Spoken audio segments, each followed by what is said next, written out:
দেবজানীদি, ও আল্লাহ, কি হয়েছে? তুমি কাঁদতেছ কে? কিছু না, বাবার কথা মনে পড়ছে।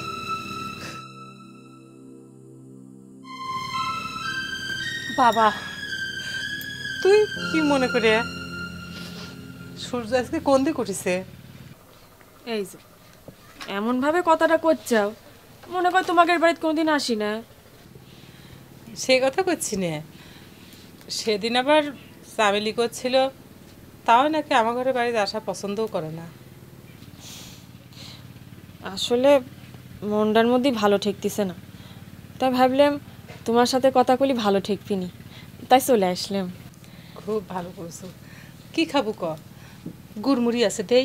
না দিদি, কিছু খাবো না। রঞ্জু ভাইয়ের সাইকেলটা এখনো এখানে পড়ে আছে। আর কইস নে, ও হয়েছে আর একখান কি সব কাণ্ড কারখানা করেছে আমার ঘরে। নন্দলাল ধরে তো মারিছে জানিস, হঠাৎ করে একটা চর মারি দিছি। কও কি? কিন্তু আমি তো শুনলাম তারা সকলে মিলে নাকি রঞ্জু ভাইকে মারিছে। অবশ্য শরীরে তো মারের চিহ্নও দেখলাম।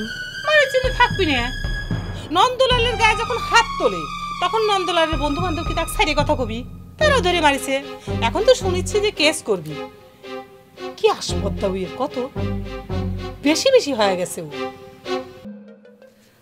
তুই না আমাকে এসে কইলু যে আমার সাথে কি জরুরি কথা আছে, কইলো না তো। আমি একা একাই তো বক বক করে যাচ্ছি।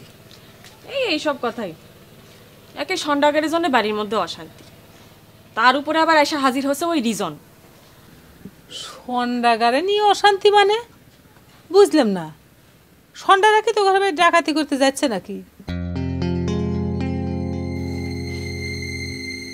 ও আর একখান কথা, দুলাল তাও এক আব্বা কয়ে ডাকলি তাও খেপে যায় কে?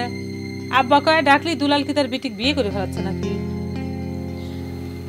আচ্ছা দিদি, তোমার কি মনে হয় সন্ডারা কি মিয়াজান চাচার বাড়ি দখল করে নিবি? এসব তুই কি কথা করছু? হ্যাঁ, আমার ভাইগারের সম্পর্কে তোর এই ধারণা?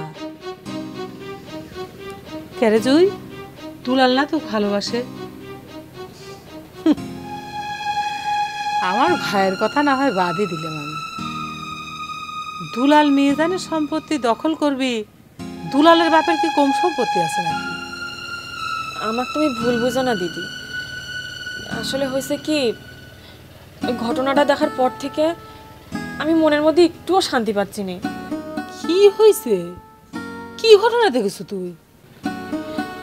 তালিপারি তোমার কই, সেদিন মিয়াজান চাচার বাড়িতে গেছিলাম বেহালা বাজনা শোনার জন্য।